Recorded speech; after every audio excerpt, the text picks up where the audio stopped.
All right, boys and girls, thank you for tuning in to another kind of long overdue, not necessarily super long overdue episode of the You Don't Own the Lake podcast. Unfortunately, things are just getting a little bit too crazy on the guide and content front in general for me to be doing a once a week podcast. So I think we're going to try and go to a once every other week situation. But in the meantime, today, we have a super special guest that I've really been looking forward to talking to ever since him and I got in touch back in December. Somebody who I have followed ever since probably the first week that I moved to Kansas back in 2000-ish, something like that. But Craig Johnson is one of the longest standing KDWP Fisheries Biologists left in the state as far as I'm concerned.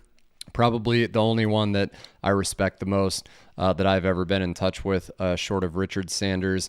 Rest his soul, who is the fisheries biologist here in the northeast part of the state. But Craig is going to provide us in this episode with so much insight on walleye numbers.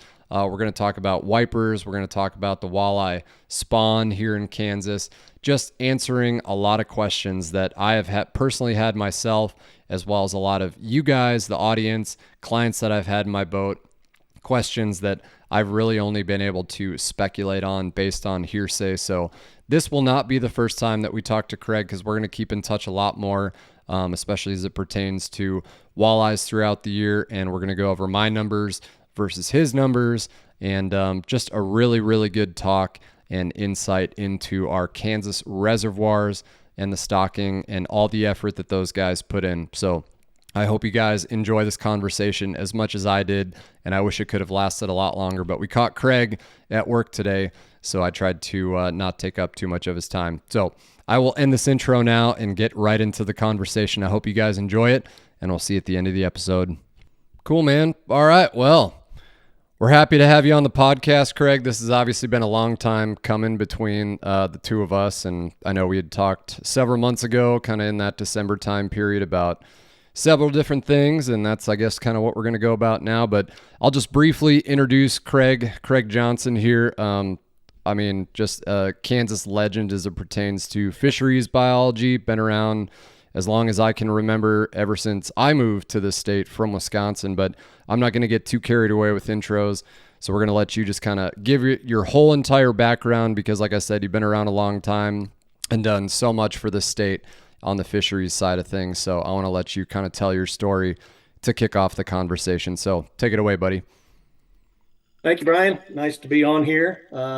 Bear with me. I'm not much of a podcaster. This is kind of a new thing to me, so I'll try not to muck it up too bad. My name's Craig Johnson. I'm the district fisheries biologist here in the El Dorado district. I've been here since about 2003, so been working on these lakes for a while yet. I started with the agency in 1992. Is when I first got on. I worked as a wildlife biologist for a couple of years till I got my foot in the door in 97 as a fisheries biologist.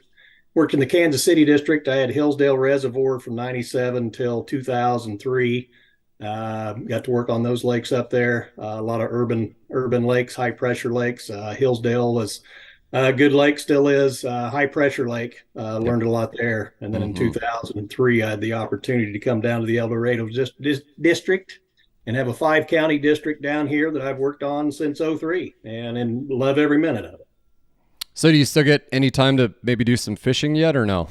Yeah, I still like to do that. That's obviously why I'm in this gig, I guess. I was a fisherman before I was a biologist, of course, so it just kind of led me in a different way. I never could get enough of it.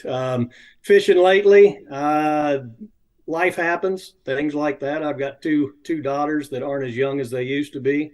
They've been taking up quite a bit of time in a good way, going to college, playing college sports. So I spend a lot of time in the bleachers again than what I used to, but that's a goal for 23 for me this year, is to get some more time in the boat the fun way. I spend a lot of time in a boat, but rod and reel fishing is going to be on the priority list this year for sure. Yeah. Well, awesome, man. Well, it's good to hear the backstory.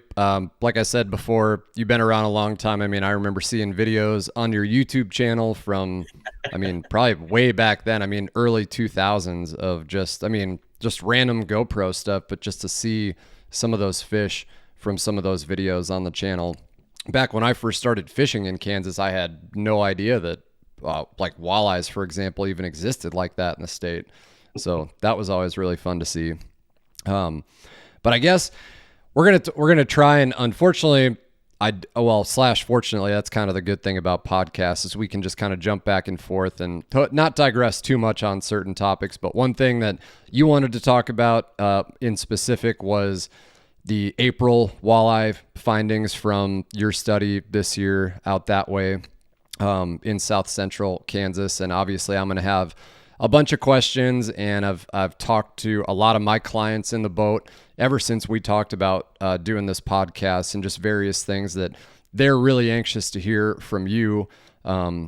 Because again, I mean, like we talked about before, I'd known Richard Sanders, who was the fisheries biologist out this way in the northeast part of the state for so long, ever since the beginning of Clinton Lake, and rest his soul, is no longer with us. But anxious to hear a lot of things involving wipers and walleyes and just the fishery in general, especially coming from me, a full-time fishing guide that's on the lake 280 to 300 days a year and stuff like that. So I guess because all that stuff is fresh in your mind, we can start this conversation off with maybe you just talking about kind of how or what, I don't even really know how to lead into this because it's your thing.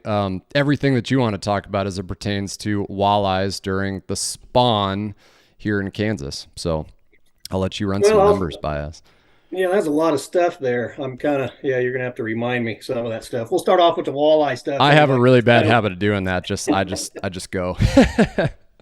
The walleye spawn is kind of where the Kansas Fisheries Biologist field season kicks off. We spend a lot of time in winter months attending meetings, crunching a lot of numbers, all the fun stuff that you do all spring, summer, and fall as far as getting a hold of fish and sampling them, getting all the data and everything. You spend all the winter months crunching, seeing if we need any new regulations, putting together stockings, requests, and all that kind of stuff. But the walleye spawn is the big project that really kicks off the Kansas field season. And normally that third week-ish of March is normally when we get around. There's fish up there before we get started. The thing is, we want to be able to get in and get out efficiently as possible. That way we don't have a bunch of gear out there in the way of anglers when they're trying to fish. So we don't want to fish when we're not catching that much. So over the years, kind of fine-tuned that into, I guess we'll call it a system, I guess, that works pretty good. Usually about the 25th, we've kind of settled on that. It works good for the hatchery. This stuff kind of changes every year, but just timing is very important. Everything with fisheries management is timing. And it all, you got to be able to take eggs when the fish are spawning. So that's a big part of it too. So about the 25th seems to be a good one we've landed on. We miss a few fish, but it also works out pretty good. Start around March 25th, get the gear out there. And basically we've been running, I'm going to mess this up. We've been doing El Dorado, of course. I've been running that one. Hillsdale's been going since 1998. There's been an egg taking operation there annually since 98. So that's been a big one over the years. Kerwin's another big one. Mark Shaw runs that one out there. It's been very productive. He gets some marvelous hatch rates out there, 80-some% hatch rates on the eggs that come out of his nets and get fertilized and head to the hatchery and everything. And take sauger from Perry Reservoir for sauger production, and also take the boy saugers from Perry to make saugeye. So we've got several lakes that are running. I think those were the big ones this year. I don't think I'm missing any. I'll come back to it if I did. But anyway, that gets started. We normally have a crew of at least 6 guys. Here at El Dorado, we run 2 boats every morning so we can get out, get the fish out of the nets, get them back, and start working those. So it's not really data collection. I mean, you can collect data off the fish that you get, compare from year to year. Most of the stuff we do for actual fish management and everything is done in the fall that we do with our fall test netting. And, we do that on all the reservoirs and everything every fall. But, yeah. So I'm just going to kind of double back to things that you had mentioned in that portion. So do they put out nets at Perry then, you're saying, for saugers, or how do they collect that data? Yep. Those are all, those are a little bit earlier, quite a bit earlier, actually. The saugers spawn a lot earlier. Yep, I was So it's gonna. normally That's one thing I was gonna mention to the viewers too. When we kind of go through these conversations, that saugers always spawn first. So like when we're talking about the walleye spawn, usually when the walleyes are spawning, I'm in like peak sauger season. I mean, they're the first ones to be back done and hungry. We catch all of our pre-spawn saugers, like the big 20 to 22 inchers that weigh 3.5, 4 pounds sometimes. Those pre-spawners way early because they do it first. So right. um, Yeah.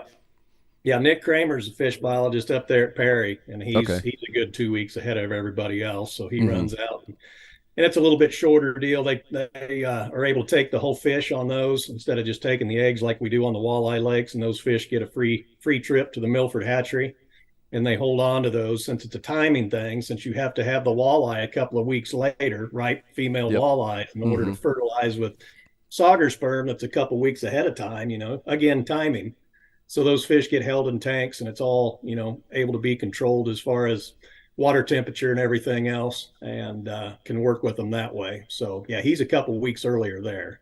Yeah, that's really cool. Well, that's something that I mean, just again, throughout this conversation, I'm going to learn so much. But I had no idea that they netted saugers there and actually physically took them out of the lake to go to Milford to have everything done versus Hillsdale, where all that stuff is done right at Jayhawk Marina, where when they Right. take those nets out, you get to, the general public can just go down and watch them do it, which I've done before a long time ago when we first moved to Kansas, and it is so cool. But so I guess the main reason, and this is like probably question number one from myself and everybody else that I've talked to when I told them that we were going to speak on stuff like this, is why is there no natural reproduction of walleyes? I shouldn't say no. I mean, I'm sure, I feel like the number that I heard a while back was like less than 0.5% natural reproduction rate. But what are the reasons why our walleyes have no natural reproduction in the state, or little to no natural reproduction? We're really on the southern edge of the walleye range anyway, so we're kind of pushing those boundaries anyway. But Mm-hmm. the actual reasons why, that's something we're still trying to figure out 100%. If we knew exactly why and how to fix it, we wouldn't have the problem that we have. Sure. But there's a lot of different things in there. You look at a natural lake where they do better up in their native range and everything. They're quite a bit different than what we have. We have a lot of wide open lakes. We get a lot of wind. That's actually been some of the things that have been looked at, as well as just wind and wind energy, waves coming in and hitting those areas. A lot of the lakes where they like to spawn, some more than others, when they get in on the rocky dams, the riprap and stuff. Usually that's wide open to the North Pole. You get those winds whipping down there, and every now and then you get those big, strong winds coming in.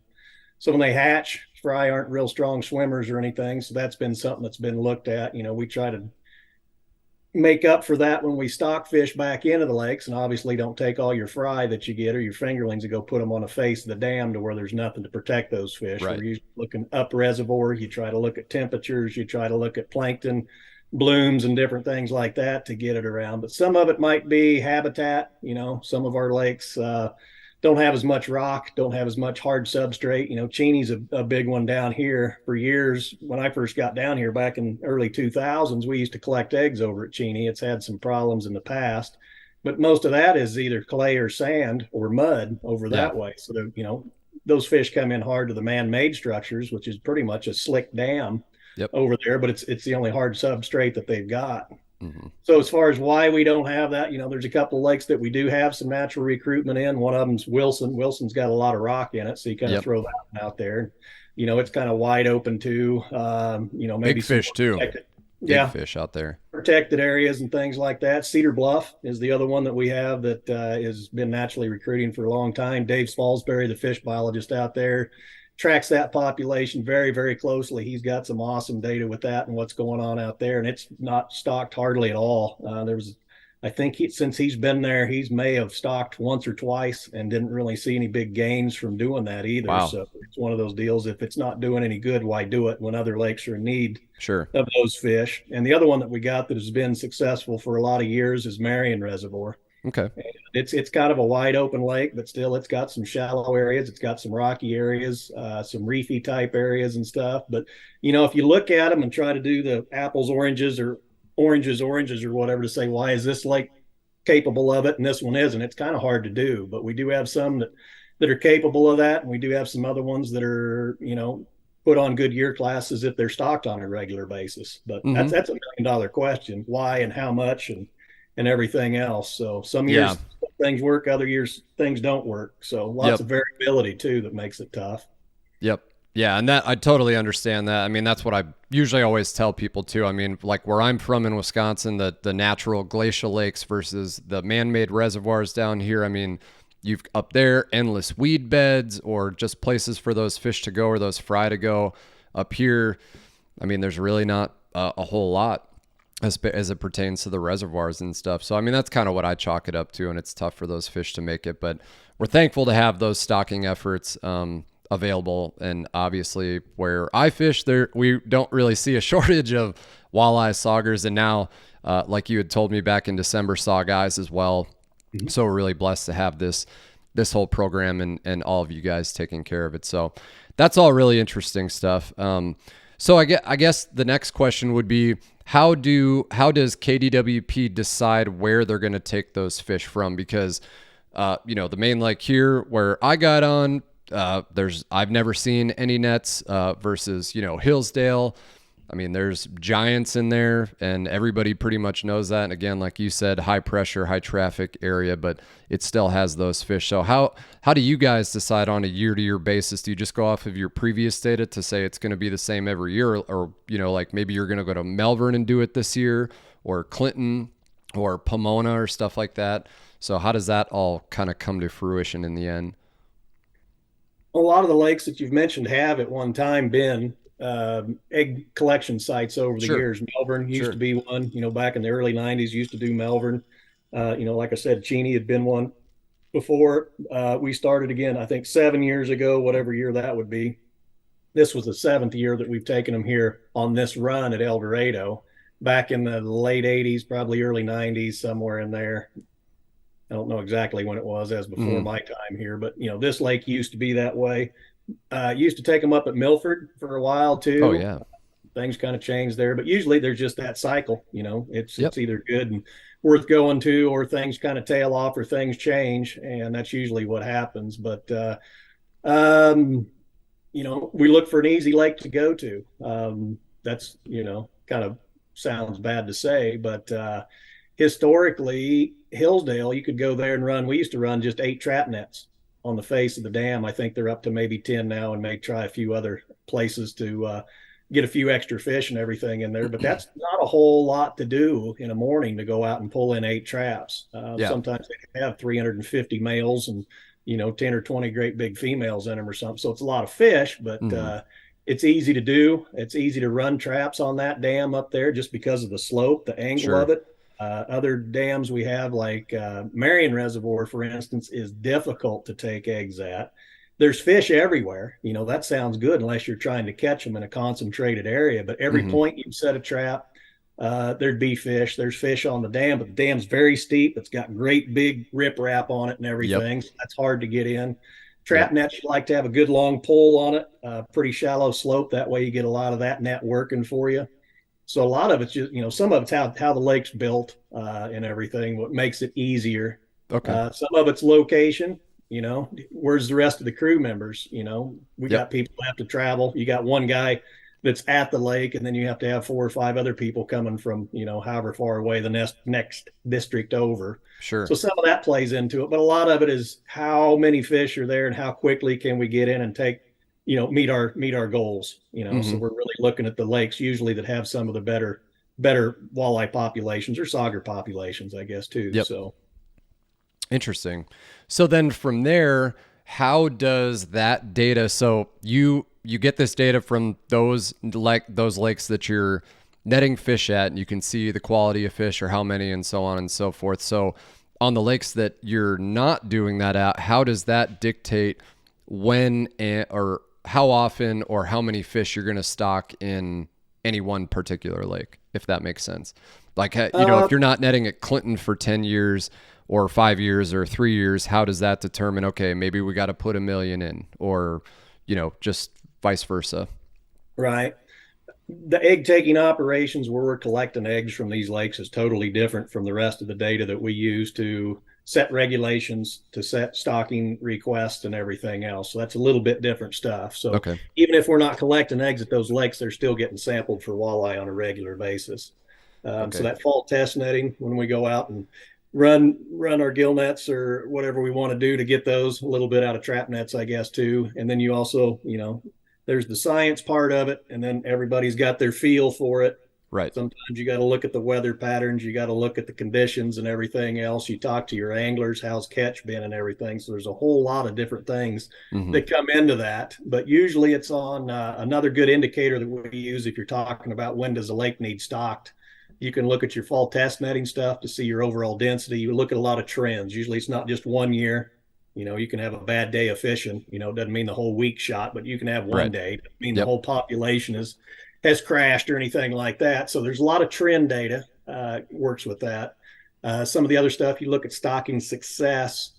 We do a lot of that with fall elector fishing. Go out with the shocker boats late September, early October. Water's starting to cool down, but you can get an idea about year class strength. How many young fish? How many of those 6, 8, 10-inch walleye are you seeing from your stocking success or natural recruitment success that you have coming in on some of those lakes? So it's a system. Each year you look at all that stuff and you weigh it out. Do you need another stocking? Is it time for one?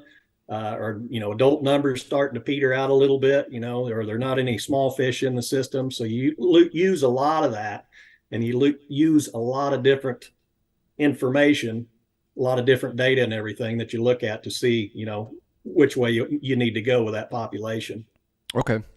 Well, that's interesting because, I've always wondered that. It's like, how is that determined? And I mean, it's like I'm out there every day, and the only time I've ever really seen anybody doing any samplings are, like, I think it was 2 years ago, the last time I saw somebody out, and he was just setting trot lines for catfish or something like that. They were just trying to sample channels, because the guy that had talked to me follows my Facebook page and had talked to me while I was out there. I was just trolling the flats with clients and happened to see, I was like, I have never seen pool noodles in Clinton Lake ever. Like, who is doing something extremely illegal? And then I was like, oh my God, it's KDWP. It's usually us doing the illegal stuff. So. Right. So yeah, that's really interesting. And I mean, I've some stuff I've known or just had a general idea about, and I just try and, like, when people ask me, tell them what I know. But I'm like, well, I have no idea. I'm just kind of speculating or getting hearsay and stuff. So that's always really interesting. But I would, at some point, hopefully, and now that I've met the new fisheries biologist for Clinton, like to be in touch with him, because, I mean, yes, you can get some relatively decent data from the creel reports, because that's when I had met him. Was we were just taking the boat out one day, and him and another guy, his assistant, were there taking the creel surveys from anglers, pulling out.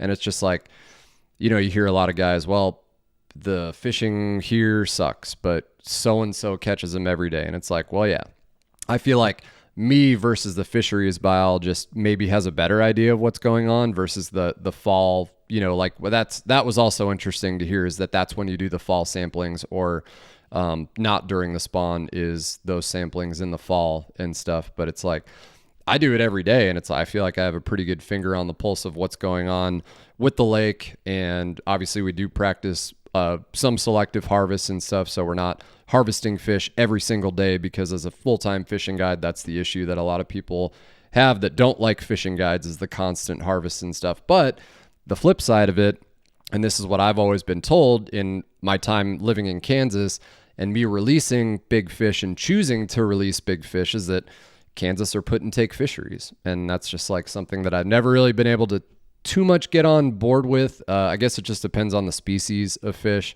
And that's just coming from a state that I used to live in that protects certain species, like the bass and the walleyes and stuff and perch. They have certain seasons, but it's because they're naturally reproducing. They're not stocked fisheries. So by me selectively harvesting fish, say, like, for example, I let on the body water that I fish, I the limit is 15 inches minimum on walleyes. So I ask the clients, because we have that 15 minimum, keep fish or harvest fish between 15 and 21 or 22, give or take. And then anything over that, we just like to put back. It would be really hard for me to cut a 28-inch walleye like that one back behind me with that woman holding it that we caught on December 17th last year. That was almost 10 pounds. In December, no less. That would be really hard for me to cut that fish. So does that hurt or help the fisheries in the end by me being the selective harvest guide, or should I just be like everybody else in the state and just keep everything we catch? A lot of it's your conscience. The thing is with those limits is they're set for a particular goal. You know, some of our lakes have different things, and a lot of it too depends on the species of fish too, you know, depending on which ones they are, depending on if they're annually stocked. You know, obviously there's a difference between walleye and crappie in the state. You know, Big time. We have crappie that, you know, naturally recruit and everything. And our walleye are put grow and take is what I call them, because we put them in, we hope they grow. And then they're, at some point in their life cycle, they're going to have to be harvested. Mm-hmm. That's the ultimate goal. But normally what I say with my walleye fisheries is I have a job for those fish to do before they get taken out. Ultimately, they need to be eaten. They're great to eat. You know, everybody likes to eat walleye, and that's the end goal of them. You don't want them wasted. You don't want those fish dying in the lake. You don't want them dying of old age, and nobody ever gets to take them home. But normally I say I have a job for those fish. Here at El Dorado, I have white perch in the lake. We got those in here in July of 2009. So part of the war on white perch was utilizing walleye and also wipers, the predaceous nature of those two fish, to provide additional predation pressure upon white perch. Mm-hmm. And one way to get the easy way, I'll say the easy and the quicker way to get more walleye in the lake, instead of trying to increase your recruitment by either getting more habitat in the lake or stocking more fish or whatever, is to put a larger length limit on it and protect those fish, because you can protect them immediately, or at least from the time that your limit goes in, from 18 to 21.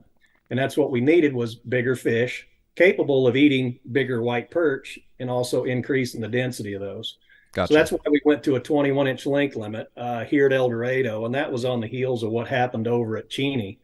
That was one of the first ones in the state, and they kind of played the let's see what happens kind of thing. We've got two different lakes that had them at that time, and Cheney had a little bit more turbid water conditions, and the white perch were able to kind of escape predation a little bit more easy at that time, because the walleye couldn't see them quite as good as compared to, say, Wilson, where the other lake was. And that lake also had stripers. I guess Cheney did have a few stripers at that time.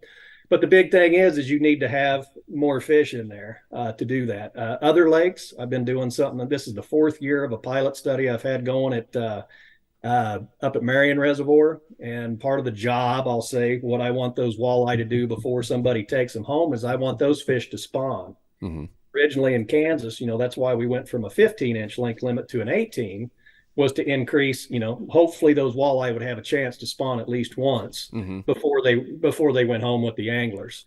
18-inch, that may give them a little bit more time, but if you come out and you watch the nets at Hillsdale, you go to any other lake and see that there aren't too many girl walleye that are 18 inches. I mean, that's a rarity. Most of those fish are, 24s, 26s, 27s, up around in there. But the 21 does a better job of protecting broodfish than what an 18 is. So as far as those limits and everything, that's what I've always said with my fish. But ultimately, they need to be taken home. And the thing is when do you take them home? Right.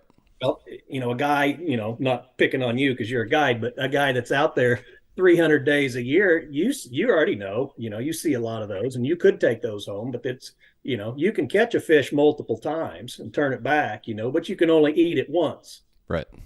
So how many times, they're fun to catch, put them back in and get that opportunity. But, you're talking, 8, 10, 11-year-old fish on that. And it's kind of a neat deal to catch. At what size? Oh, those 28, 26, 28. Okay. 30 so fish, you're that talking was 8, 9, 10-year-old fish. Okay. That's a good lead into my next question, because I was going to ask, age ranges, size ranges, how does that correlate? But then where have you seen in this state where a female walleye would be sexually mature to be that broodstock fish? Would it be eight? Are there 18-inch females, or is it like at that 21-inch stage where they are mature enough to be able to reproduce? And some of that, it gets kind of iffy too. Sure, You sure. start talking lengths or you're Yep. talking age, because just like people, there's a lot of variability in the lengths of a fish. You got a Right. guy that's 5'2" and he's 40 years old, or you got some, sixth grade girl that's 5'2" and, just a lot of age difference, but the Yep. same length and everything. So Hmm. some of our walleye fisheries, Cedar Bluff has pretty good numbers of smaller, what I would call smaller females. He gets a lot of egg take from 20 and 22-inch fish. Some of that depends on your growth rates, how quick those fish are growing. Hmm. Kerwin's kind of the same way. He gets some jumbos up there, but he also gets some good numbers of smaller girls as well. And some of that is they use trap nets. Uh, I've used mainly multi-filament gill nets to collect my brood fish here at El Dorado. And we use a 3-inch mesh. That's a pretty good size. So we're targeting, 23 to 28-inch fish with those Hmm. nets. Work pretty good. But even all the years I've done this and everything, if you get a 17 and a half inch female walleye that's spawning, that's kind of on the low side of it. Okay. So you get around those 18, 19s, 20s, start about 20s, I'd say is where the quality, is that what I want to say? Qualities Hmm. start picking up a little bit more. So, Okay. Well, that's and how interesting. those Yeah. fish are, it kind of varies a little bit. 21-inch fish, 4 or 5 years old, 18-inch fish, 3.5, somewhere around in there. Again, depending on the lake and depending on some growth, there's some variability even across, even across Kansas. So, Okay. So then to double back to the white perch conversation, and that's kind of what I was thinking in my head too. And maybe, I mean, there's a couple guys in particular that I know, especially that fish Hillsdale a lot, that have fished that lake ever since the day that it opened, and they know everything there is to know about why things are the way that they are as it pertains to the walleyes and stuff. But it seems like the dividing line in the state for white perch would be like Milford. Milford does not have white perch, correct? No. So it no. would be a lot of the lakes from Milford west have white perch, but then there's not one single lake that I'm aware of east of Milford that has that white perch issue, and that's where the length limits kind of seem to vary because, like you were saying, so for example, Wilson is a 15-inch limit on walleyes, but the water's clear, and they also have stripers. So then you have much more predation and easier ways for those white perch to be taken out. So that would maybe account for the 15-inch limit versus 18 to 21 or 22 on other lakes, just based on the water conditions. Yeah, the only lakes that we have that have white perch in them, and I'm going to say reservoirs because I think there Sure. are Yeah, some. yeah, yeah. Yep. I think Kingman State Fishing Lake is another one that got some white perch in it, and I think there's a few other smaller water bodies where they've got in there. But the only reservoirs we have that have white perch in them is El Dorado, Cheney, and Wilson. Okay. Okay. So yeah, I that thought there were more for some reason, but I've never spent a lot of time out that way, so right. I have no idea. And I've But so always said would I would is rather that why have. Kingman has northerns in it then to help with the No, white it's perch? it's it's actually had northerns in it a lot longer than we've had white perch in the Okay. state. So it's one of those unique ones. It's got a pretty good spring in one end of it that just creates those really good conditions and everything for it. And those are Hmm. naturally recruiting fish out there too. So once we get them stocked in there, at least historically, again, things are changing. And that's a big thing too with Kansas and fisheries is aging and how things change over time. But historically, once the introductory stocking of northerns would get in there, they'd take off and sustain their own numbers by them. But That's pretty so cool. yeah, there's just a few lakes that have white perch, and as far as the white perch go, I've always said I would rather have zebra mussels than white perch. They Oh yeah. they just come into the food chain and just totally derail it just a Yep. couple steps higher than what the zebra mussels do. So Yep. they're That's bad wild. news. So are they getting ready to revamp Kingman again? Did I see something about that? Yeah, they're in the process of drawing it down. I'm not up on the super greatest details of it, although I think Micah Waters is the fish biologist over there. I think he was going to be upping the drainage on it a little bit, meaning taking a few more boards out of the control structure and Hmm. getting it going, draining it down and everything. So yeah, it was several years ago. I forget, it's been 8 or 10. It's been years are really starting to gel together anymore, but not too awful long ago, it got renovated again. But when you get bad combinations of fish that come in there, if you get it full of common carp and, if shad get unruly and everything else, sometimes the clean slate is the way to go. And, you can wait lots of years and try to get things changed around with regulation or harvest and stuff. And sometimes it's just a lot more efficient to drain her down and rotenone it out and start over again. And that's what they're going to do, try to get it back to where it needs to be. And, you get floods. I think that one had some issues too, with some big floods that had come in and washed in a bunch of fish that weren't needing to be in there just yet. So, yeah. So, that's like, I think it was the first time that they ever drew Kingman down. I mean, this was like forever ago that I saw pictures of some big pike from that lake. I mean, but this was forever ago, and I haven't really seen too many pictures. I know Lyon County State Fishing Lake, I think, also that's the only 2 lakes in the state that I'm aware that have northerns in it still yet. But Clinton had northerns for the first 5 or 7 years that it was open, because I have the original map that has a little paragraph written by Richard Sanders himself, and it has all the species that were in the lake, and it's always fun to hear about when it first opened in 74, what was all in there and how fun things were back then. But they just put them in, and then I don't think they did much with them after that, and they just let them go die out or do their thing. Yeah, historically they used those a lot for panfish control and everything. So a lot of the state lakes had northern pike in them. Council Grove, I think, still has the state record. Oh, yeah. Used to have that lake years ago, but yeah, there was actually the pike marsh that they had up above the reservoir where they would annually raise young northern pike, stock them in there in the spring, and then raise them up, and then just open the drain and drain them right into the upper end of the creek there and right into the reservoir. But a little bit better management over the years and different things, and fine tuning fish harvest regulations and everything kind of turned the tide on that just a little bit. And we kind of got away from using northern pike and predators for that. We started protecting largemouth bass a little bit more, using harvest regulations on those to keep those in there, to keep the bluegill and the crappie a little more under tab, so to speak. So well, and they're naturally reproducing fish as well, the largies, as far as as far as I know. So, speaking of naturally reproducing fish, let's kind of migrate from the walleye topic. And I know this, you are, it's literally, so guys, it is Friday and it's like 1:30 in the afternoon and Craig is working. So Craig, do you have time to talk wipers? Sure. Okay. Well, we do want to talk about some wipers. We'll kind of get into white bass too a little bit, and maybe some crappie before I let him go. But so wipers are a hybrid of a white bass and a striper. When did Kansas start introducing hybrids to the systems? Oh, it's quite a few years ago. I remember being a kid and catching those when I was in high school and stuff. So that goes back to the mid 80s. They were around before that even. So they've been around for quite a while. Okay.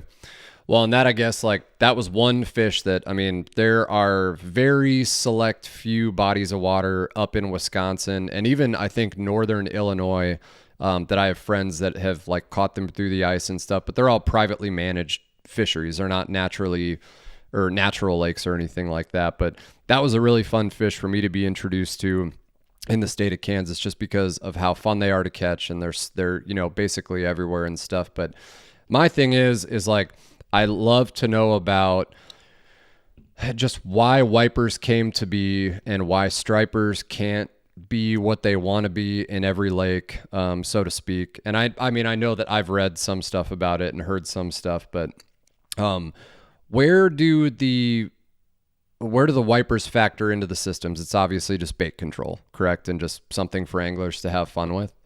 Yeah. I guess the big thing is wipers, they grow fast and they get bigger than white bass. And unfortunately, I got to care. White bass end up in a lot of our reservoirs, even though we don't want them in there. You know, we get a lot of bucket biologists and everything that think they've got it figured out, and they'll start moving them around. When I first went to Hillsdale in '97, there was no white bass in Hillsdale. No kidding. I watched those fish come on. We started setting nets in the fall, or had always set nets in the fall, and you just saw them start building in there. But Yeah. they were never put in there. They weren't in that system prior, but they're in there now. If you've got white bass, at least my management on those has always been, if you've got white bass and people like fishing for those, you can always sprinkle some wipers in there just to give a little bit of that trophy status to it, since they obviously get bigger. Normally they grow very, very, very quickly as well, and you can control them because they are a hybrid. They don't get to going crazy on any natural productive natural recruitment or anything. Right. So you can kind of control their numbers with that, control their density, so you can kind of control their growth on that. But they're very good at eating shad. That's what their main prey item is they do great with shad. 2006 zebra mussels here at El Dorado were so terrible. The lake, you could see 10, 15 feet down, the water was just chin and clear, and the shad disappeared. We also had a drought at that time too. But the shad disappeared. The white bass did okay. White bass have a wide enough diet, and that they could keep going and keep their bellies full and everything. And in the absence of those shad, the wipers that I had at that time just about dried up and blew away. I mean, they just didn't do well at all. So again, everybody always says they eat everything, and fish eat fish, and it doesn't matter what they are. But as far as going out and focusing on certain things, wipers are going to eat what's in front of them. Yeah. But in the absence of shad, you're not going to have very good wipers and everything. So sure. And you can use those to put, like you said, the extra predation on gizzard shad populations in the reservoirs, and that's a big thing too. If you don't have enough predation, enough utilization occurring on your shad populations in these reservoirs, you end up with a whole bunch of shad that are this big. Yeah, seriously. Nothing eats them. Yep.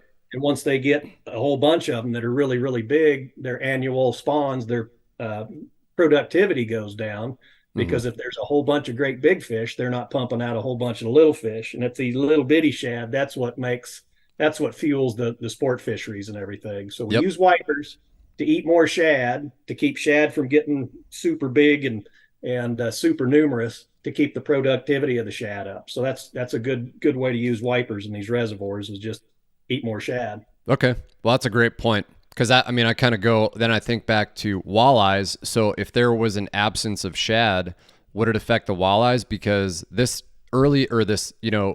beginning of April, mid-April, especially late April, and then again all the way into November, December, 90% of the walleyes that I clean have crappie in their belly and not shad. Right. So that's why I always wonder, like, okay, I mean, it's all location based, and that's what I've told people here, especially in the last couple of weeks that I've posted these pictures of walleyes and the contents of one 20-inch walleye stomach with X amount of crappies in it, to where it's okay. I mean, it's all area specific. So a lot of those are river channel fish, and river channel walleyes traditionally, from what I see in the early spring and late fall, are feeding on small crappies, versus in the summertime when they're out in the flats or main lake structure, when the water's warm, that's when you see more schools of shad coming around, and that's when you typically see them on more of a shad bite. So it's like, could the walleyes survive without the population of shad, just based on the crappies, because both are so prolific? Or, I mean, who knows? Maybe nobody knows. Yeah. Well, fish eat what's easiest for them to get. If they can sit there and pick off 20 crappie and keep their bellies full, they're going to do that instead of going and trying to chase down one shad. Even if the shad tastes better, you know, they're going to eat what's easiest for them to get and to keep their bellies full. So some of it's, seasonal as well. You see it in the fall a lot and everything, when the crappie start going back into brush piles and things like that, and the walleye are still pretty geared up, ramped up and everything. They'll move into those piles and start picking those crappie out of that too. So a lot of it, are they in the same place at the same time, and are they easier to catch? But yeah, there's a lot of seasonal diet shifts. If you're out there 300 days a year, I don't have to tell you that. But as far as what those fish are feeding on, it changes as the seasons go. As soon as the shad start producing and those fish get big enough to get the interest of all your other sport fish and everything, big crankbaits work good early in the season because they're queuing on last year's shad or last year's crappie. But as soon as the little ones start coming on, and there's a whole bunch more of them, you'll see those smaller baits, and then you got to start doing the match the hatch thing and start playing along with the size of the fish that those predators are wanting to eat on per that time of the year. Yep, it's so true. Great point. So I guess I'm sure the reason why I wanted to have you on here, especially, and this is not going to be the first time that we're going to have you on the podcast, because we could sit here and talk for 4 hours about stuff if we really wanted to. Because that's why I wanted to have you on here at first, was just to talk about the walleye stuff, especially as it pertained to your April samplings and all the hard work that you'd put into that. But with the wipers, how does the limit from lake to lake vary? Because you would think that, if they're stocking 2 to 4 million wipers in a lake, but the limit's only 2 versus other lakes that are 5 that have less stocking, how does that kind of play into everything? Because I love that my lake has a limit of 2 wipers. And I mean, I'll be the first one to admit, and it's even on my website, we just catch and release wipers because the limit's only 2, and I hate cleaning those things. But am I doing a disservice to the system by releasing wipers, or should we start harvesting them? Because I know a lot of other anglers do, and I mean, they're not super tough to catch. So I feel like maybe by me letting them go is not a bad thing. But that's why I want you to answer that question, because a lot of people don't like the fact that I let those fish go.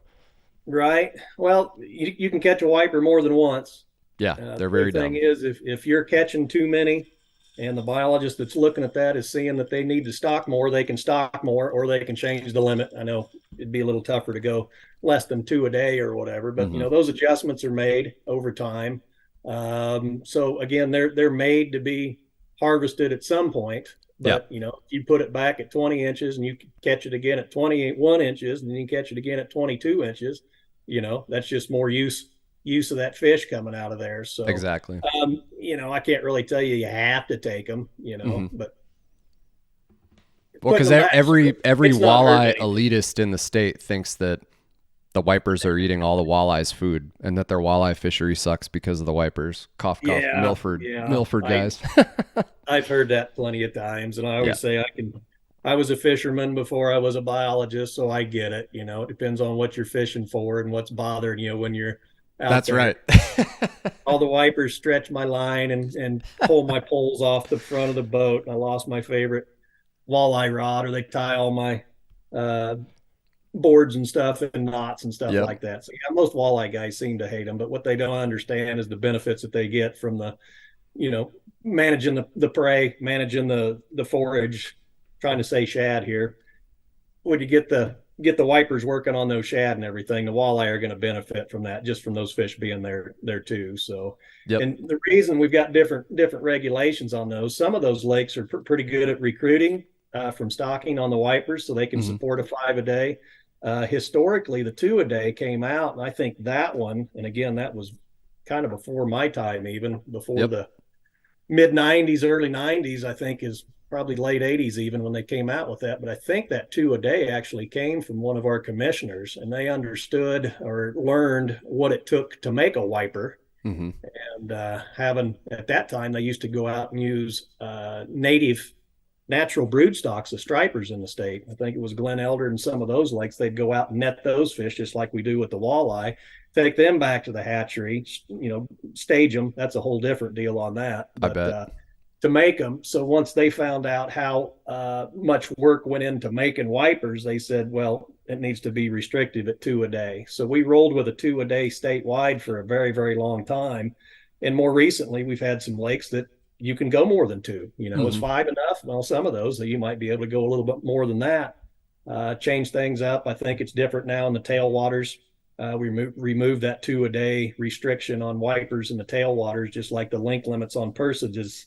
There isn't one now. It's a 15 statewide, but you get into the tailwaters and there's no link limit down there, because once they leave the lake. But anyway, the whole part with the wipers was some lakes can sustain some more harvest, and they're easily the populations are easily sustained through, I'll say, put, grow, and take, get the stockings going on that. So Marion was one, and that goes back to about 2007. One of our biologists was there at the time, and the 2 a day, and he couldn't really pull the reins back far enough because those wipers recruited so well in there that, let's give the anglers more opportunity to take some out and try to, you manage from both ends, so to speak, instead of trying to dial in exactly of how many you can put in. Let's just let them take more because we can produce them. There's good body condition. That's always that thing too. Do you have too many fish or not enough? One of the things you look at is body condition of those fish. If they're good, fat, healthy fish, you probably got room for a little more. Mm-hmm. But if you got a bunch skinny as a rail, big heads, small bodies, and that kind of stuff, you probably don't need any more fish in there. So Sure. it's adjusting those densities and stuff too. So, Yep. Milford was one. I think more recently went to a 5 a day, and like I say, I still have 2 a day here at El Dorado, but there's still a 5 on up there at Marion as well. Yep. So Yep. That's what I thought. Well, and that, I mean, I'll just say for my home lake here in town, it's very healthy just based on the fish that we're catching and just everybody else in general too. So that's why I'm hoping to stay in touch with the new fisheries biologist and make sure that things stay the same. And I'll obviously do my part as well to keep it the way it is. Cause again, Richard Sanders made this place and the state cumulatively what it is today, as well as all the other ones, just like yourself, with everything that you've been a part of these last couple decades here. So I cannot be thankful enough for the way that things are and hope to keep things that way. So, and I like to be an integral part of that as much as I can, being out there every day and teaching my customers that are in the boat the same as far as selective harvest or just doing whatever we feel like we need to do. But I mean, there's a reason white bass have a 50 fish limit on the lakes because they're so prolific and they're just everywhere. So those I hate cleaning those too, but we'll take them out when. I don't think there's a length limit on the white bass, is there, Brant? Nope. Not even 50. Nope. Well, I mean, I always like there's no limit, but That's your boat limit. It's like, I always tell people, I'm like, okay, if you want to keep 50 fish, then you got to think about how long you want to stand around after the trip and watch me clean those. And they're like, okay, yeah, 50 fish is 100 fillets. So yeah, okay. That's most people that don't fish don't realize that, but I was trying to remind them of that, but that's a lot. And I will say too, I always encourage all my anglers and everybody else's anglers too, is talk to your local biologist. I mean, Jim's your new guy there. Richard was one of my mentors. I miss that guy big time, but he was my go-to guy. I learned a lot from him. He taught me a lot. Yeah. And as far as he had things dialed in, I mean, he had a pretty smooth ship running there, knew what was going on and how to look forward and predict some of that stuff too. Data's all great and everything, but there's, the art and the science of managing fisheries populations too. I mean, if you go everything and just do everything by the book or whatever, there's still some of that stuff that you pick up over time, observations on the water, different things. It's not really something you can write down or whatever, but just good fisheries knowledge that you get over the years. And Richard had a bunch of that. So, but I will say, yeah, your new guy up there is a great guy. I've worked with him when he was a graduate student. He worked on a statewide crappie study through the universities and also through wildlife and parks and everything. And he's a good guy. He's got a good handle on it. But yeah, if you talk to your local fisheries biologist, you can figure out what's going on, new things that are going. Maybe you can help him out a little bit too, as far as what you're catching. How many saugeye are you catching on a newly introduced saugeye stocking program? And it's on the list. That. Yep. So, yep. Yeah. And there's only like 17 of us. I think a lot of anglers think there's like, 5,000 people in the fisheries division with wildlife and parks. And there's 17 field biologists like me. We cover the 105 counties. So the guys that are out here in the field, it's a lot less. We have hatcheries. There's 4 hatcheries in the state. We have quite a few people that work in the hatcheries making the fish that the field guys request so we can stock them to build these fisheries and everything. Mm-hmm. We have some research biologists work out of the Emporia investigations office there. And then we have the administrators and stuff, guys that keep it running, keep the wheels from falling off a lot of our federal projects and grants and programs and things like that. As far as the guys in the field biologists, there's less than 20 of us. So, get to know those guys and maybe you can pick up on some good stuff that might help your fishing too. Yep. Well, and that's my thing too, is especially when it pertains to the internet and social media and Facebook and all the bucket biologists and the internet biologists or guys that have fished the lake for 30 years since the day it opened and they know this and that. It's like, let's just talk to the guys that have the data.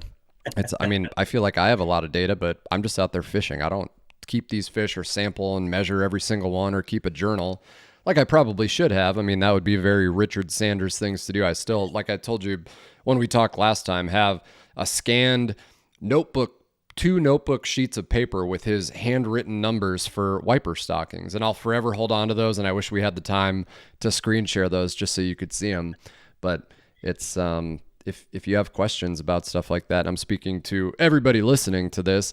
It just takes a simple email. And I'm sure that maybe some fisheries biologists contact info are easier to find than others. I know that in between the Richard Sanders stage, going from him to 3 years later, then Travis for a very short period of time, and now Jim. I didn't get Jim's contact info until you and I talked last December. And 3 years prior to that was when I met Travis when we caught a big flathead. And even still after that, everything was in limbo. So I was like, I don't know who I ever need to talk to. So I'm just going to start talking to Craig. All you got to do is go to your current Kansas fishing regulations, and I think they're towards the back. There's a list, and it lists all the fisheries biologists in the state's got their office and their phone numbers. So yep, that's all in there. And of course, the Google machine put in Marion Reservoir biologist or something, and stuff will pop up. But yeah, look in your fishing regulations, or just call any of the wildlife and parks offices and ask for us. Good deal. We're easy to find. Well, I won't keep you any longer, man. Like I said, we could sit here and talk for another 45 minutes to 4 hours about stuff, but I really appreciate you taking the time out of your day to have this first conversation, and especially now that we're kind of getting into peak fishing season, April into May into June, especially with the walleyes and stuff. I usually skip the summer. I'm not a huge fan of summer, and then again, as we get into the fall, I feel like after last fall and then this past April that we've just gone through, and then going into this November, it's going to be a wildly insane walleye year for me. So I will be looking forward to talking more about that. But in the meantime, there's some new stuff going on, new studies going on. Our division's looking at some new stuff. And again, things are changing. These lakes aren't getting any younger, and usually they change. And I have guys tell me that on a regular basis. Well, I just don't catch fish like I did 20, 30 years ago. And I said, well, it's not the same lake that it was 20 or 30 years ago. So things are changing. Unfortunately, we do have white perch. We got zebra mussels. We've got Asian carp, silver carp, different things that show up. And we got live scope. Live scope's changing everything too, right? Well, technology, that's a big thing too, as far as how things are coming along, and just putting a different twist on things as well. So things are changing, and you got to be able to either, get on the bus or get run over, I guess. So it's or just get shut up on social media when they start talking all that shit. But again, a whole other conversation. But it's already 2:00 here on a Friday. I'm sure you're probably getting ready to get out of here and start your weekend. But I really appreciate the time, Craig, and look forward to talking to you again soon. Anytime. I had a good time. Yep, you bet, man. Well, I'll get a list of things going for the next chat, and I'll be bothering you probably sooner than later to get another one going, because this was fun, and everyone who's listening to this is going to learn a lot and really enjoy it. So I appreciate it, buddy. I always enjoy it. Thanks for the opportunity. You bet, man. I'll talk to you soon. All right. Thanks, Craig.